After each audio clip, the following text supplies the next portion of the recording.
acara rapat wilayah IKAMA ini gimana Bang?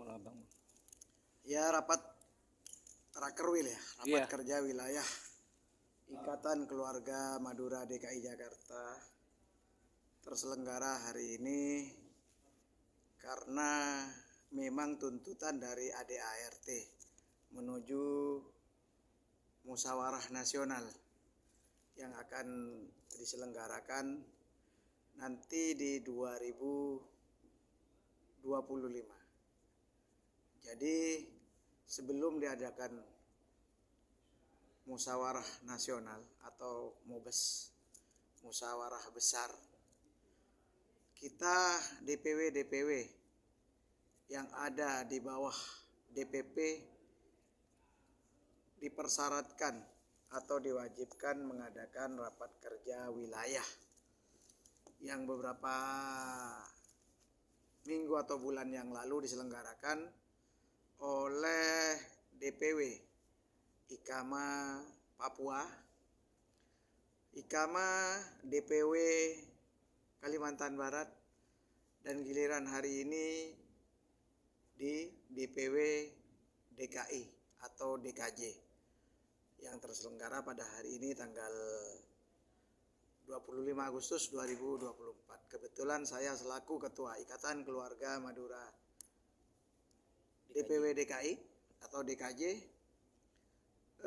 penanggung jawab penyelenggaranya adalah saya, dan alhamdulillah dihadiri oleh 40 ormas. Di bawah flow dan di luar flow. Forum lintas ormas yang diketuai oleh Bapak Wakil Wali Kota Jakarta Utara.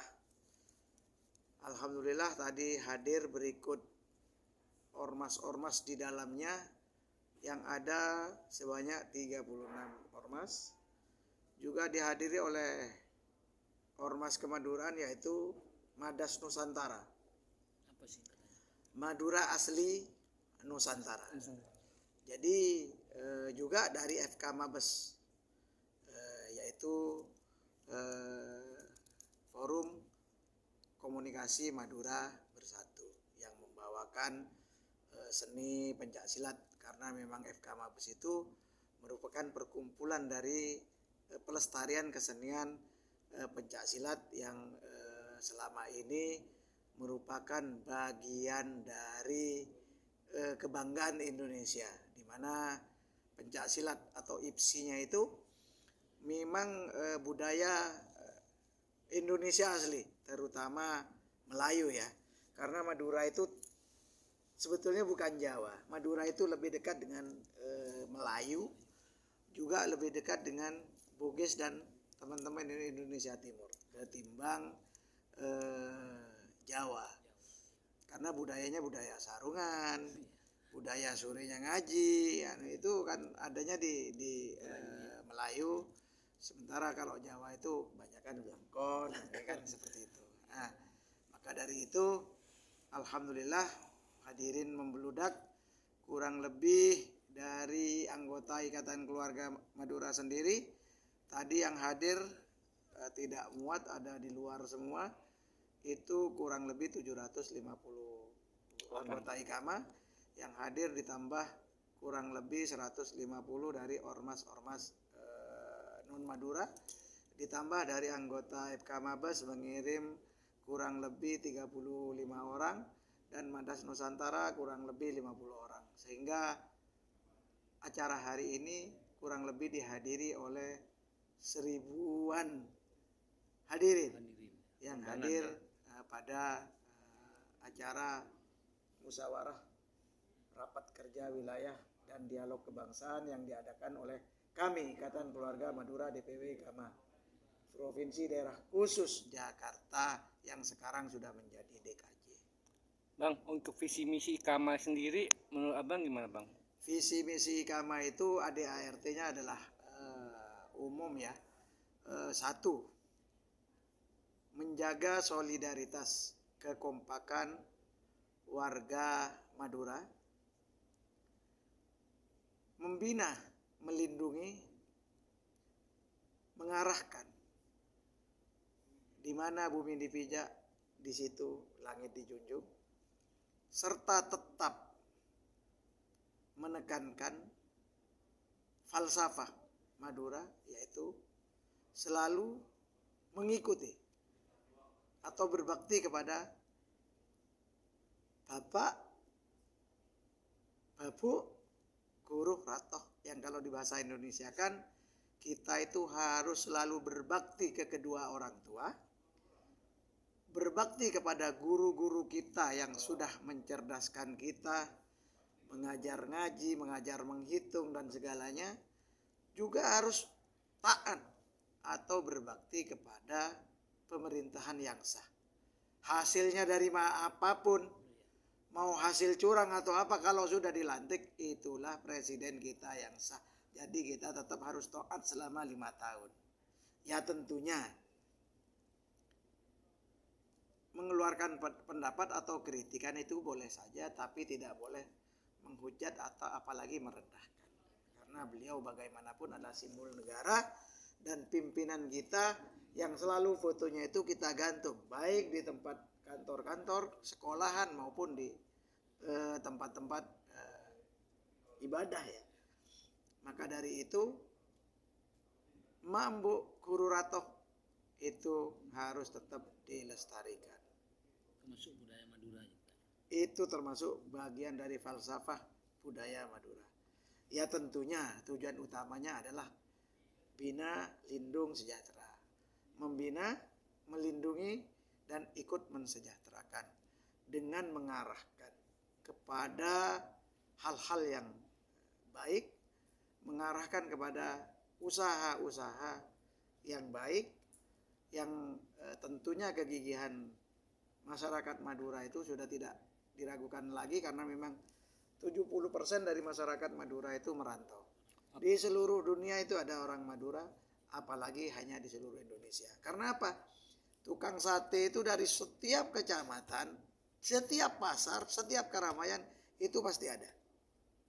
Di seluruh Indonesia. Nah, disusul oleh sekarang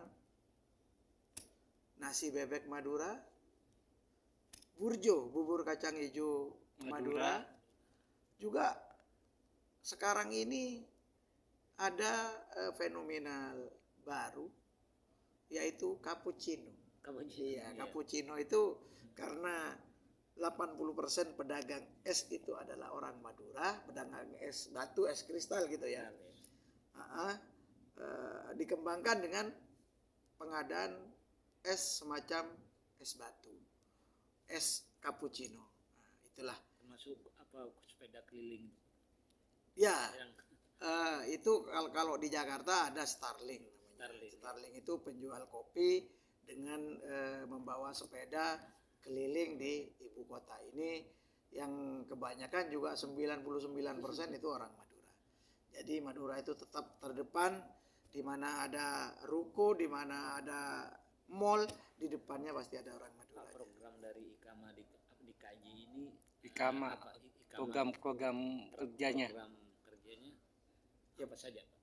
Program kerja IKAMA DPW DKI Jakarta itu tiada lain ya seperti tadi itu Pak, bina, lindung, dan mensejahterakan dengan melindungi semua pedagang kaki lima yang ada di trotoar, tapi juga memberikan edukasi, memberikan arahan agar tidak melanggar hukum, tidak melanggar perda.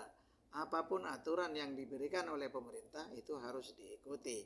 Ya tentunya ya sekarang ini kan banyak pungli ya dipungut, tapi nanti begitu ada pembersihan tetap dibersihkan. Nah itu yang jadi konsen kita.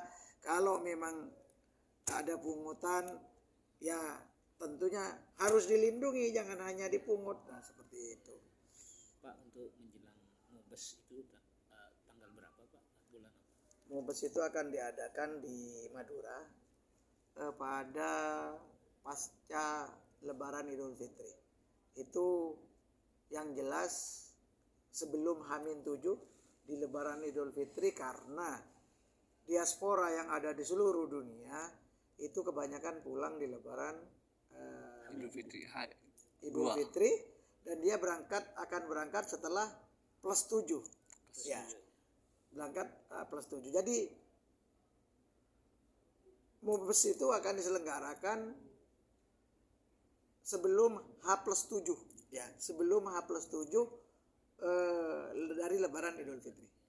Pas halal bihalal Pak. Program-program apa aja yang Ikama ini dilaksanakan Bang? Ya, jadi alhamdulillah saya selaku Ketua Ikatan Keluarga Madura DKI Jakarta, program yang sudah saya laksanakan adalah mengajak teman-teman saudara-saudara saya dari keluarga Madura yang selama ini hidupnya nomaden, berpindah-pindah kontrak sana kontrak sini, untuk membeli bidang tanah agar tidak menjadi nomaden lagi, tidak berpindah-pindah lagi. Dan sudah ada 157 KK dari pedagang mobil-mobil bekas yang ada di Jabodetabek itu berkonsentrasi membeli lahan di Jonggol yang sampai saat ini sudah 157 KK yang membelinya. Dan namun demikian karena kontrakan di tempat lain belum habis, yang nempatin baru kurang lebih 14 KK. Nantinya pedagang mobil rongsok, onderdil bekas yang ada di Parung, yang ada di Bambu Apus, yang ada di Lebak Bulus, yang ada juga di Depok, itu insya Allah setelah kontrakannya habis semua akan pindah ke Jonggol. Pak, itu apa khusus yang mobil rongsok itu yang mobil orang lain gimana Pak? Yang bukan pedagang rongsok. Jadi untuk pedagang-pedagang yang lain seperti pedagang sate, pedagang bubur, dan pedagang bebek itu kita upayakan bagaimana caranya nantinya rantai pasoknya itu suplainya dari koperasi Ikama. Tentunya ada juga Madas, Madura Asli Nusantara, Madas Nusantara, yang tadi diberikan tugas untuk membangun komunikasi dengan semua elemen untuk bersatu bersama-sama berkooperasi. Itu yang tadi Tapi belum diarahkan terlaksana itu Pak. oleh Ketua Masih Umum. dibangun Pak. Sebagian sudah terlaksana. Saya sendiri juga pernah menjadi supplier dari teman-teman tukang sate, yaitu tusuk sate dan kecap. Tapi saya hanya berjalan 6 tahun seiring kesibukan dan adanya bisnis lain yang lebih menjanjikan, sehingga itu saya tinggal. Bang, harapan ke depan untuk Ikama sendiri dan UMKM Ikama ini gimana Bang menurut Bang? Harapan saya untuk Ikama ke depan tentunya lebih solid, lebih tertata, lebih rapi, dan administrasinya semua dilengkapi sehingga kita dapat bersaing, bergaul di semua lini. Baik dengan mendirikan koperasi yang lebih besar, mendirikan banum-banum yang nantinya Ikama ini membawahinya. Ikama ini ke depan menuju BAMUS Madura. Jadi Badan Musyawarah Madura yang isinya merupakan organisasi-organisasi kemaduraan semua berhimpun atau bernaung di bawah naungan Ikatan Keluarga Madura. Ikama ini berdiri dari tahun 1974, didirikan oleh beberapa tokoh dan ulama. Maka dari itu sampai hari ini Ikama itu eksis dalam bidang keagamaan, dalam bidang musyawarah-musyawarah, dan juga dalam bidang arisan. Jadi di mana orang Madura berkumpul lebih dari 10 orang itu pasti mengadakan yang namanya yasinan dan arisan. Nah, dengan hal itulah kita semua bisa bertoleransi dengan sesama, dan setiap bulan besar maulid ataupun hari-hari besar itu kita selalu berkumpul bersama dari elemen-elemen tadi, dimanapun di kampung mana berada kita satukan di dalam acara maulid Nabi. Itu yang selama ini kita lakukan. maaf dengan siapa namanya Pak? Namanya Pak? Saya Ahmad Fauzi Barong, selaku Ketua Ikatan Keluarga Madura DKI Jakarta. Oke, makasih Pak.